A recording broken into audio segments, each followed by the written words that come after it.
हरे Krishna. Srila Prabhupada book reading में आप सभी का स्वागत है। आज हम पढ़ने जा रहे हैं भगवद गीता का 7वें अध्याय का 5वें श्लोक से। तो चलिए शुरू करते हैं।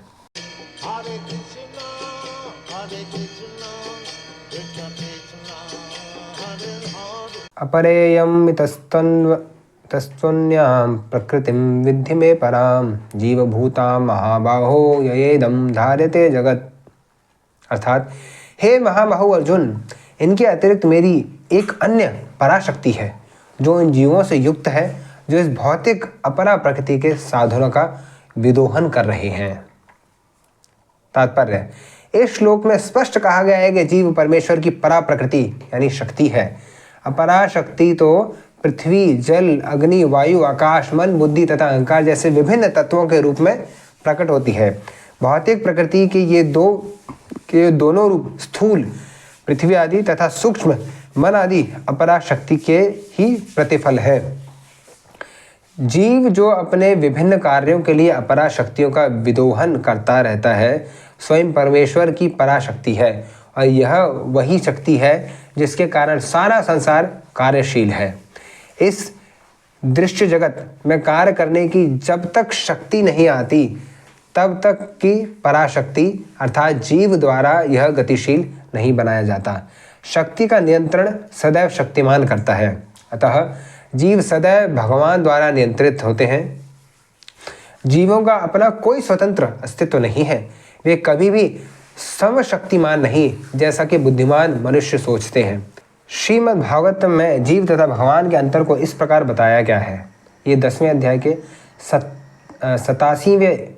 10वें स्कंद के 87वें अध्याय के 30वां श्लोक है। अपरिमिता ध्रुवास्तनुभृतो यति सर्वगता स्तर्हे न शास्यतेति नियमो ध्रुवनेतरथा अजने च यन्मयं तद विमुच्य नियंत्रित भवेत् समं नुजानतां यदमतं मधुष्टतया। हे परम शाश्वत, यदि सारे देहधारी जीव आप ही की तरह शाश्वत एवं सर्वव्यापी होते तो वे आपके नियंत्रण में न होते, किंतु यदि जीवों को आपकी सूक्ष्म शक्ति के रूप में मान लिया जाए, तब तो वे सभी आपके परम नियंत्रण में आ जाते हैं। अतः वास्तविक मुक्ति तो आपकी शरण में जाना है, और इस शरणागति से वे सुखी होंगे। इस स्वरूप में ही वे नियंता बन सकते हैं। अतः अल्पज्ञ पुरुष जो अद्वैतवाद के पक्षधर हैं और इस सिद्धांत का प्रचार करते हैं कि भगवान और जीव सभी प्रकार से एक दूसरे के समान हैं, वास्तव में वे प्रदूषित मत द्वारा निर्देशित होते हैं। यह बहुत ज़्यादा महत्वपूर्ण बात कही गई है कि जो कहते हैं कि भगवान और हम एक हैं या हम भी भगवान बन जाएंगे, उनको सीधा डांट लगाई जा रही है भागवतम से, फटकार लगाई जा रही है कि ऐसे कौन है, प्रदूषित मत वाले हैं, उनकी बुद्धि में दूषण है, शुद्ध बुद्धि नहीं है। परमेश्वर कृष्ण ही एकमात्र नियंता है और सारे जीव उन्हीं के द्वारा नियंत्रित हैं। सारे जीव उनकी पराशक्ति हैं, क्योंकि उनके गुण परमेश्वर के समान हैं, किंतु वे शक्ति की मात्रा के विषय में कभी भी समान नहीं हैं। स्थूल तथा सूक्ष्म अपराशक्ति का उपभोग करते हुए पराशक्ति यानी जीव को अपने वास्तविक मन तथा बुद्धि की विस्मृति हो जाती है। इस विस्मृति का कारण जीव पर जड़ प्रकृति का प्रभाव है, किंतु जब जीव माया के बंधन से मुक्त हो जाता है तो उसे मुक्ति पद प्राप्त होता है। माया के प्रभाव में आकर अहंकार सोचता है मैं ही पदार्थ हूँ और सारी भौतिक उपलब्धि मेरी है। जब वह सारे भौतिक विचारों से, जिनमें भगवान के साथ तादात्म्य भी सम्मिलित है, मुक्त हो जाता है तो उसे वास्तविक स्थिति प्राप्त होती है। अतः यह निष्कर्ष निकाला जा सकता है कि गीता जीव को कृष्ण की अनेक शक्तियों में से एक मानती है, और जब यह शक्ति भौतिक कल्मश से मुक्त हो जाती है तो यह पूर्णतया कृष्ण भावना भावित या बंधन मुक्त हो जाती है। 6वां श्लोक।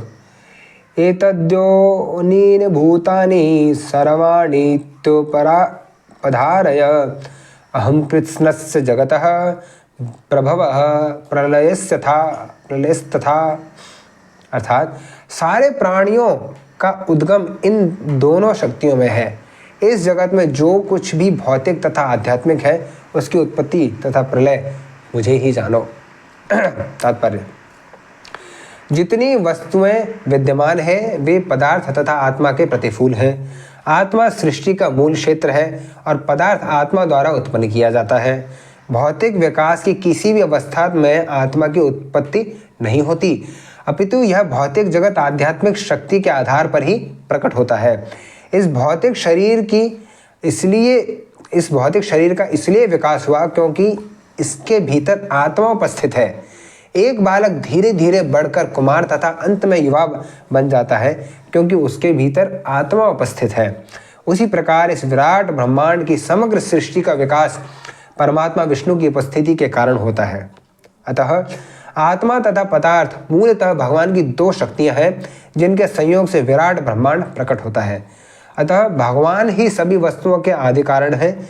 भगवान का अंश रूप जीवात्मा भले ही किसी गगनचुंबी प्रसाद या किसी महान कारखाने या किसी महानगर का निर्माता हो सकता है, किंतु वह विराट ब्रह्मांड का कारण नहीं हो सकता। इसी विराट ब्रह्मांड का सृष्टा भी विराट आत्मा या परमात्मा है और परमेश्वर कृष्ण विराट तथा लघु दोनों ही आत्माओं के कारण है। अतः वे समस्त कारणों के कारण है। इसकी पुष्टि कठोपनिषद में हुई है। नित्यो नित्यानाम चेतनश चेतनानाम। 7वां श्लोक बहुत महत्वपूर्ण श्लोक है।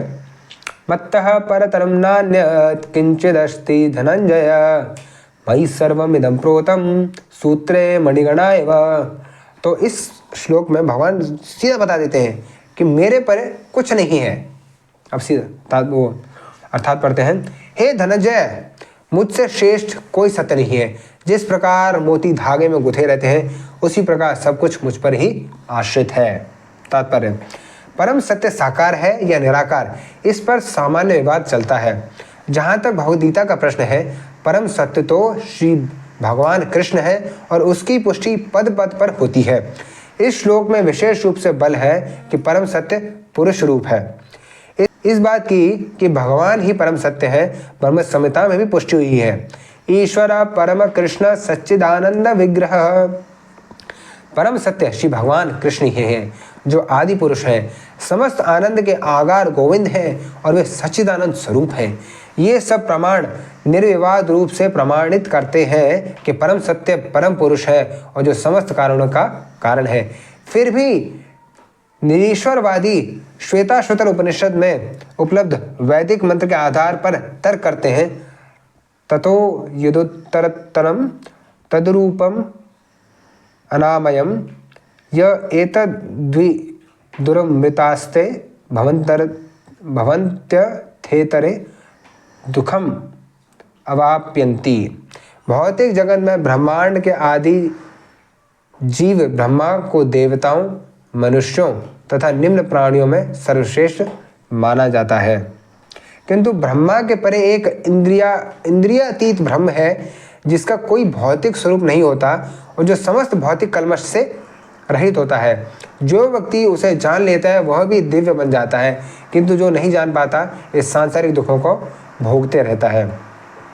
निर्विशेषवादी अरूपम शब्द पर विशेष बल देते हैं, किंतु यह अरूपम शब्द निराकार नहीं है, यह दिव्य सच्चिदानंद स्वरूप का सूचक है, जैसा कि ब्रह्म संहिता में वर्णित है और ऊपर उद्धृत है। श्वेताश्वतर उपनिषद के अन्य श्लोकों से भी इसकी पुष्टि हुई है। 8वां श्लोक। रसोहम अप्सु कौन्तेय प्रभास्मि शशि सूर्यो प्रणवः सर्ववेदेषु शब्दखे पौरुषम नृषु। अर्थात, हे कुंती पुत्र, मैं जल का स्वाद हूँ, सूर्य तथा चंद्रमा का प्रकाश हूँ, वैदिक मंत्रों में ओमकार हूँ, आकाश में ध्वनि हूँ तथा मनुष्य में सामर्थ्य हूँ। यह श्लोक बताता है कि भगवान किस प्रकार अपने विविध परा तथा अपरा शक्तियों द्वारा सर्वव्यापी है। परमेश्वर की प्रारंभिक अनुभूति उनकी विभिन्न शक्तियों द्वारा हो सकती है और इस प्रकार उनका निराकार रूप में अनुभव होता है। जिस प्रकार सूर्य देवता एक पुरुष है और अपनी सर्वव्यापी शक्ति सूर्य प्रकाश द्वारा अनुभव किया जा सकता है, उसी प्रकार अपने धाम में रहते हुए भी अपनी सर्वव्यापी शक्तियों द्वारा अनुभव किए जाते हैं। जल का स्वाद जल का मूलभूत गुण है। कोई भी व्यक्ति समुद्र का जल नहीं पीना चाहता, क्योंकि इसमें शुद्ध जल के स्वाद के साथ साथ मिला रहता है। जल के प्रति आकर्षण का कारण स्वाद की शुद्धि है और यह शुद्ध स्वाद भगवान की शक्तियों में से एक है। निर्विशेषवादी व्यक्ति जल में भगवान की उपस्थिति जल के स्वाद के कारण अनुभव करता है और सगुणवादी भगवान का गुणगान करता है, क्योंकि वे प्यास बुझाने के लिए सुस्वादा जल प्रदान करते हैं। परमेश्वर को अनुभव करने की यही विधि है। व्यवहारतः सगुणवादी तथा निर्विशेषवादी में कोई मतभेद नहीं है। जो ईश्वर को जानता है वह यह भी जानता है कि प्रत्येक वस्तु में एक साथ सगुण बोध तथा निर्गुण बोध निहित होता है और इसमें कोई विरोध नहीं है। अतः भगवान चैतन्य ने अपना शुद्ध सिद्धांत प्रतिपादित किया जो अचिंत भेदाभेद तत्व कहलाता है। सूर्य तथा चंद्रमा का प्रकाश भी मूलतः ब्रह्म ज्योति से निकलता है, जो भगवान का निर्विशेष प्रकाश है। प्रणव या ओमकार प्रत्येक वैदिक मंत्र के प्रारंभ में भगवान को संबोधित करने के लिए प्रयुक्त दिव्य ध्वनि है। चूंकि निर्विशेषवादी परमेश्वर कृष्ण को उनके असंख्य नामों के द्वारा पुकारने से भयभीत रहते हैं, अतः वे ओमकार का उच्चारण करते हैं, किंतु उन्हें इसकी तनिक भी अनुभूति नहीं होती कि ओमकार कृष्ण का शब्द स्वरूप है। कृष्ण भावनामृत का क्षेत्र व्यापक है और जो इस भावनामृत को जानता है वह धन्य है। जो कृष्ण को नहीं जानते वे मोहग्रस्त रहते हैं। अतः कृष्ण का ज्ञान मुक्ति है और उनके प्रति अज्ञान बंधन है। तो इधर बहुत महत्वपूर्ण बात प्रभुपाद जी ने कही। उन्होंने कही कि निर्विशेषवादी भगवान के नाम से डरते हैं, इसलिए ओमकार का नाम लेते हैं, पर ओमकार भी भगवान ही है। भगवान ने खुद कहा है, तम पुरुषम महांतम आदित्य वर्णम तमस परस्ताद तमेव विद्वान् अतिमृत्युमेति नान्यः पंथा विद्यते अयनाय यस्मात् परम न परमस्ति किंचित् यस्मान्ननीयो नो जयोस्ति किंचित् वृक्ष इव स्तब्धो दिवितिष्ठिते केस्तेनेदं पूर्णं पुरुषेण सर्वम्। मैं उन भगवान को जानता हूँ जो अंधकार की समस्त भौतिक अनुभूतियों से परे हैं। उनके जानने वाला ही जन्म तथा मृत्यु के बंधन का उल्लंघन कर सकता है। इस परम पुरुष के इस ज्ञान के अतिरिक्त मोक्ष का कोई अन्य साधन नहीं है। उन परम पुरुष से बढ़कर कोई सत्य नहीं, क्योंकि वे श्रेष्ठतम हैं। वे सूक्ष्म से भी सूक्ष्मतर हैं और महान से भी महानतर हैं। वे मूक वृक्ष के समान स्थित हैं और दिव्य आकाश को प्रकाशित करते हैं। जिस प्रकार वृक्ष अपनी जड़ें फैलाता है, वे भी अपनी विस्तृत शक्तियों का प्रसार करते हैं। इन श्लोकों से निष्कर्ष निकलता है कि परम सत्य ही श्री भगवान है, जो अपनी विविध परा अपरा शक्तियों द्वारा सर्वव्यापी है। 9वां श्लोक। पुण्यो गंतः पृथिव्यां च तेजश्चास्मि विभावसो जीवनं सर्वभूतेषु तपश्चास्मि तपस्विषु। अर्थात मैं पृथ्वी की आद्य सुगंध हूँ और अग्नि की ऊष्मा हूँ। मैं समस्त जीवों का जीवन तथा तपस्वियों का तप हूँ। तात्पर्य, पुण्य का अर्थ है जिसमें विकार न हो, अतः आद्य।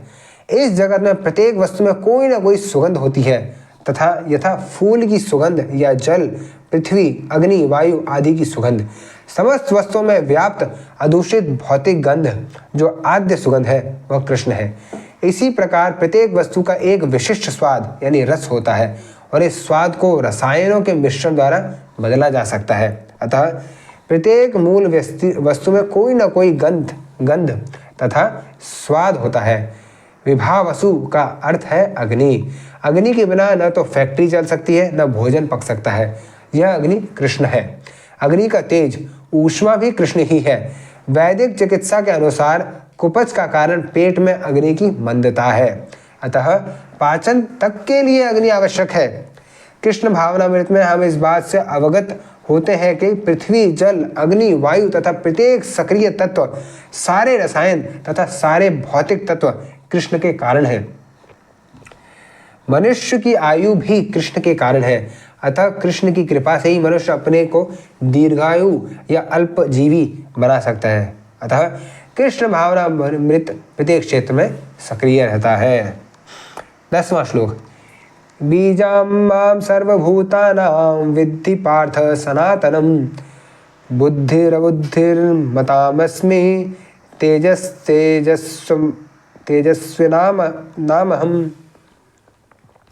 यह बहुत महत्वपूर्ण श्लोक है। इसमें बताते भगवान, हे प्रथापुत्र, यह जान लो कि मैं समस्त जीवों का आदि बीज हूं, बुद्धिमानों की बुद्धि हूं तथा तेजस्वी पुरुषों का तेज हूं।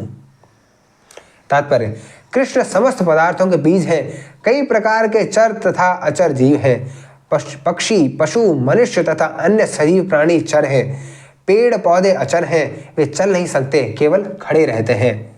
प्रत्येक जीव 84 लाख योनियों के अंतर्गत है, जिनमें से कुछ चर हैं और कुछ अचर, किंतु इन सबके जीवन के बीज स्वरूप श्री कृष्ण है।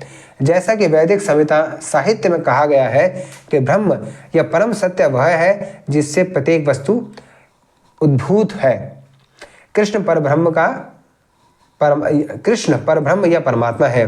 ब्रह्म तो निर्विशेष है, किंतु परब्रह्म साकार है। निर्विशेष ब्रह्म साकार रूप में आधारित है, यह भगवद गीता में कहा गया है। अतः आदि रूप में कृष्ण समस्त वस्तुओं के उद्गम है, वे मूल है। जिस प्रकार मूल सारे वृक्ष का पालन करता है, उसी प्रकार कृष्ण मूल होने के कारण इस जगत के समस्त प्राणियों का पालन करते हैं। इसकी पुष्टि वैदिक साहित्य में कठोपनिषद में हुई है। नित्यो नित्यानाम चेतनश्चेतनानाम एको बहुनाम यो विदधाति कामान। वे समस्त नित्यों के नित्य हैं, वे समस्त जीवों के परम जीव हैं और वे ही समस्त जीवों का पालन करने वाले हैं। मनुष्य बुद्धि के बिना कुछ नहीं कर सकता और कृष्ण भी कहते हैं कि मैं ही समस्त बुद्धि का मूल हूँ। जब तक मनुष्य बुद्धिमान नहीं होता, वह भगवान कृष्ण को नहीं समझ सकता। तो यहाँ बहुत महत्वपूर्ण बात कही है भगवान श्री कृष्ण कही है कि मैं बुद्धि हूँ। केवल ये नहीं हो कि मैं किसी की कोई स्मार्ट है तो मैं स्मार्ट हूँ, नहीं, उसकी स्मार्टनेस हूँ मैं। कोई इंटेलिजेंट है तो उसका क्या हूँ मैं, उसकी इंटेलिजेंस हूँ, मैं बुद्धि हूँ। तो हमें कभी भी अपने तपोबल पे, कभी बुद्धि पे, कभी अपने शरीर की शक्ति पे कभी घमंड नहीं करना चाहिए, क्योंकि भगवान ने दिया है वो। देखो अगले श्लोक में वही आया, 11वां श्लोक। बलम बलवताम चाहम काम रागा विवर्जितम धर्माविरुद्धो भूतेषु कामोस्मि भरतर्षभ। अर्थात मैं बलवानों का कामनाओं तथा इच्छाओं से रहित बल हूँ।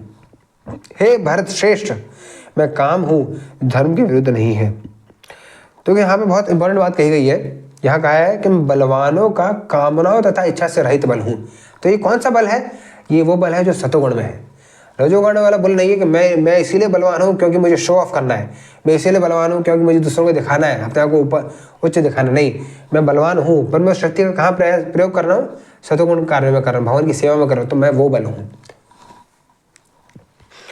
तात्पर्य, बलवान पुरुष की शक्ति का उपयोग दुर्बलों की रक्षा के लिए होना चाहिए, व्यक्तिगत आक्रमण के लिए नहीं। इसी प्रकार धर्म समस्त मैथुन संतानोत्पत्ति के लिए होना चाहिए, अन्य कार्यों के लिए नहीं। अतः माता पिता का उत्तरदायित्व है कि वह अपने संतान को कृष्ण भावना भावित बनाए। हरे कृष्णा। बहुत बहुत धन्यवाद आपका इस वीडियो को देखने के लिए। कृपया चैनल को सब्सक्राइब करें, वीडियो को लाइक करें, शेयर करें। आपके कोई प्रश्न हो तो कमेंट बॉक्स में डालें। हरे कृष्णा। श्रील प्रभुपाद की जय।